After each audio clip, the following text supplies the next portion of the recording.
عباس جو نبی پاک کے چچا جان، انہوں نے میرے نبی کی شان میں ایک نعت کہی تھی. صحابہ نے بھی نعتیں کہی، نبی پاک نے ان کو بڑا نوازا. اے میرے صحابی تو نے میری کیا نعت کہی ہے؟ ہاں، ایک دن سارے صحابہ کچھ یہ نعت کہہ رہا ہے، یہ صحابی نعت کہہ رہے ہیں. یہ سرکار کے چاچا جی نے کہا حضور مینوں اجازت ہے میں بھی نعت پڑھ کے بتاؤں. ہاشمی خون اب جلال میں ہے اور اپنے پورے زور خطابت پہ ہے، اور ویسے بھی صحابہ کرام جتنا بھی جانتے تھے گھر والوں سے زیادہ تو نہیں نہ جانتے. اب گھر والا نعت خاں بولا، گھر والا، ہاں وہ تو تھے نا در والے نعت خاں صحابہ کرام، ان کی بھی بڑی شان ہے. جب صحابی نعت پڑھتا ہے میرے نبی پاک فرماتے ہیں جبریل تیرا مددگار، ہاں اللہ تجھے محبت سے دیکھ رہا ہے. یہ در والے نعت خاں کی شان ہے کہ جبریل اس کا مددگار ہے. اب گھر والا نعت خاں بولے، گھر والا بولے گا تو کو کمال ہی بولے گا نا. عرض کی اب صحابہ بڑے ہمتن گوش ہیں کہ اب نبی پاک کے چچا نعت پڑھنے لگے. دیکھیں کیا نعت پڑھتے، قربان جاؤں سبحان اللہ. عرض کی من قبلها تبت فی الظلال وفی مستودع من یخسف الورق. یا رسول اللہ اس دنیا میں آنے سے پہلے نا میں ان کو بتاؤں آپ کہاں رہتے تھے؟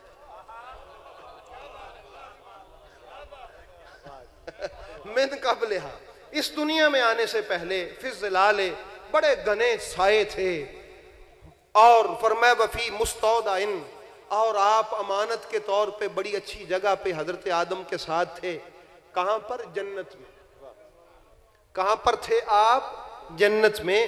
میں حیث یخسف الورق جہاں ورق چپٹائے جاتے تھے. وہ پورا ایک واقعہ ہے. حضرت بی بی حوا سلام اللہ تعالی علیہا، حضرت آدم نے وہ جو پتے نہیں اپنے ارد گرد کر لیے تھے پردے کے لیے، جب پردہ بے ستر ہو گئے تھے تو اس کی طرف بھی اشارہ کیا کہ جب وہاں انہوں نے اپنا ستر ڈھانپنے کے لیے جنت میں درختوں کے پتوں کے ساتھ اپنا ستر ڈھانپا تھا. یا رسول اللہ جب یہ آدم اور حوا وہاں تھے نا آپ کا نور بھی وہاں ساتھ ہی تو تھا. اچھا دیکھیے بڑی تفصیل سے آگے کہا ثم ہبت البلاد، پھر آپ اس کے بعد جب دنیا میں تشریف لائے نا لا بشر، اس وقت آپ بشر نہیں تھے. ہائے ہائے ہائے، لا بشر، آپ بشر کب تھے؟ جب آپ دنیا میں آئے. یہ تو لباس بشر تو اب ہے نا، لیکن جب آپ آئے تھے تب آپ بشر نہیں تھے.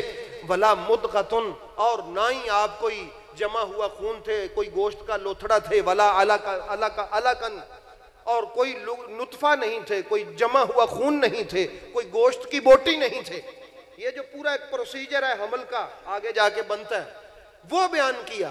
ہائے ہائے ہائے ہائے، اب سائنسدان اس پروسیجر کو جانتے ہیں.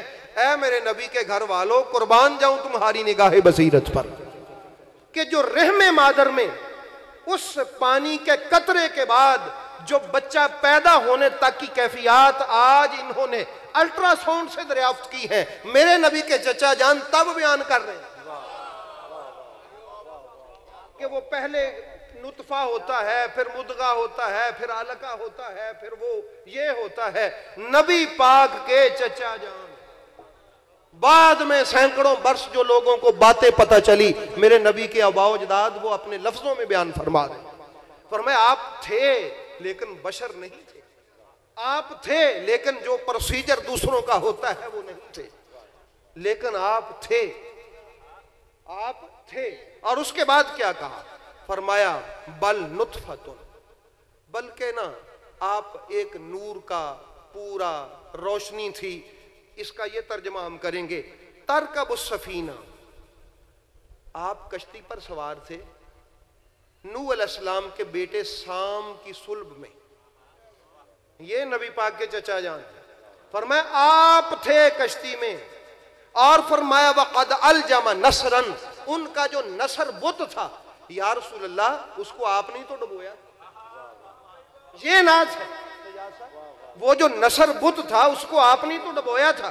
وَأَهْلَهُ أَهْلَهُ الْغَارِقَ، اور جو اس نصر بت کے ماننے والے تھے یا رسول اللہ آپ نے تو ان کو غرق کیا تھا. کس بلندی پہ نعت کہی جا رہی ہے. اب سب دم بخود ہیں کہ کوئی نبی کے حسن کی بات کرتا ہے جب سے ابا بولتے ہیں، وَأَحْسَنَ مِنْكَ لَمْ تَرَ قَطُّ عَيْنِي، کوئی نبی کے ہونٹوں کی بات کرتا ہے، کوئی نبی کے کسی کمال کی، کوئی کسی کمال کی۔ بھئی قربان ہے نبی کے چاچا جان، آپ نے کتنی پرانی کہانی چھیڑی، فرمایا مجھ سے سنو یہ نبی کیا ہے، فرمایا تمہیں تو پتہ ہی نہیں ہے نبی کی شان کیا ہے۔ فرمایا وہ جو نوح علیہ السلام کی کشتی تھی، اس کشتی میں بچنے والے آپ کا صدقہ بچے، اور اس دور میں ڈوبنے والوں کو آپ نے ڈبویا۔ اب بتائیے کیا فتویٰ لگے گا نبی پاک کے چچا جی پہ؟ وہ کہتے آپ نے بچایا، آپ نے ڈبویا، آپ ہی تو تھے وہاں سارا کچھ کرنے والے۔ اس کے بعد فرمایا تنقل من صالب الی رحم، پھر آپ ایک صلب سے ایک پاک رحم کی طرف منتقل ہوتے رہے۔ نور کی صورت میں اذا مدا عالم یدا طبقن، ایک زمانے کے بعد دوسرا زمانہ ساتھ ملتا رہا۔ پھر فرمایا وَبَرَدْتَ نَارَ خَلِيلٌ، پھر نہ حضرت ابراہیم کے ساتھ آپ آگ میں وارد ہوئے۔ یا رسول اللہ، حضرت ابراہیم علیہ السلام کے ساتھ آپ آگ میں وارد ہوئے، اس کو کہتے ہیں عقیدہ، اس کو کہتے ہیں عقیدہ۔ اور اس کے بعد فرماتے ہیں، فرمایا کہ وَرَدْتَ نَارَ خَلِيلًا مُقْتَمًا فِي صُلْبِهِ وَكَيْفَ أَنْتَ كَيْفَ، فرمایا فِي صُلْبِهِ أَنْتَ كَيْفَ يَحْتَرِقُ۔ یا رسول اللہ، آپ حضرت ابراہیم کی صلب میں نور کی صورت میں جب آگ میں ساتھ تھے، کیف یحترق، تو آگ کی مجال کیا تھی وہ ابراہیم کو جلا، آگ کی مجال کیا تھی وہ ابراہیم کو جلا جاتی۔ کیف یحترق، یہ جو ابراہیم پر آگ گلزار ہوئی ہے یا رسول اللہ آپ کی وجہ سے ہی تو۔ اب سے ابا سن رہے ہیں، میرے نبی پاک بیٹھے ہوئے ہیں، نبی کے سامنے نعت پڑھی جا رہی ہے، میرے نبی پاک نے یہ فرمایا چاچا جان یہ آپ کیسی بہکی بہکی باتیں کرتے ہیں، میں تو اب پیدا ہوا ہوں۔ میرے نبی خوش ہو رہے ہیں کہ لوگو تم بھی میری نعتیں پڑھتے ہو، اس کو کہتے ہیں نعت، اس کو کہتے ہیں نعت۔ پھر فرمایا حتی احتوا بیتک المہیمن من خندف علیہا تحتہا النطق، فرمایا پھر آپ ایک عظیم و شان خاندان ہے سلسلہ خندف کا، پھر آپ اس پاک اور بڑے محفوظ گھر میں آپ تشریف فرما ہوئے۔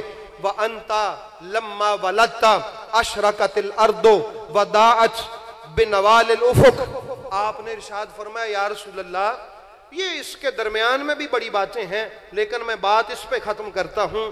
جب آپ پیدا ہوئے نا، جب آپ پیدا ہوئے نا، زمین آپ کے نور سے روشن ہو گئی، زمین آپ کے نور سے روشن ہو گئی۔ اور اس سے اگلے الفاظ سنیے، اگر یہ کسی کا عقیدہ ہے تو اس کو ہدایت ملے گی، اگر یہ والا کسی کا عقیدہ نہیں ہے، وہ جتنا بھی متقی بنا پھرے اس کے لیے کوئی ہدایت نہیں ہے۔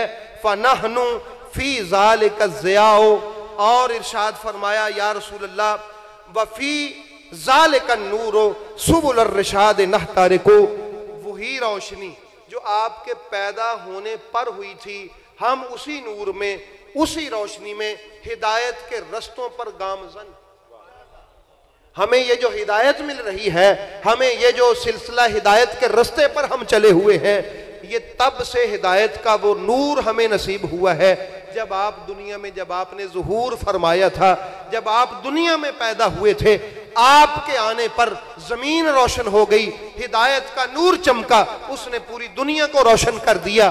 اب ہم اسی ہدایت کی روشنی میں راستے طے کرتے چلے جا رہے ہیں جو ہدایت کا نور آپ کے وجود سے پھوٹا تھا، جو ہدایت کا نور آپ کے وجود سے پھوٹا تھا۔ تو احباب گرامی قدر، اسی ہدایت کے نور سے پھر آخر پہ جہاں پہ میں نے بات شروع کی تھی وہاں پر ختم کرنے کو میرا دل کرتا ہے، اسی جملے پہ کہ اے میرے نبی کی پاک ماں، تیرے دہلیز پر میں قربان چلا جاؤں، میں وہاں پر کیسے آؤں اور کیسے حاضری دوں جو دل میں ولولہ ہے۔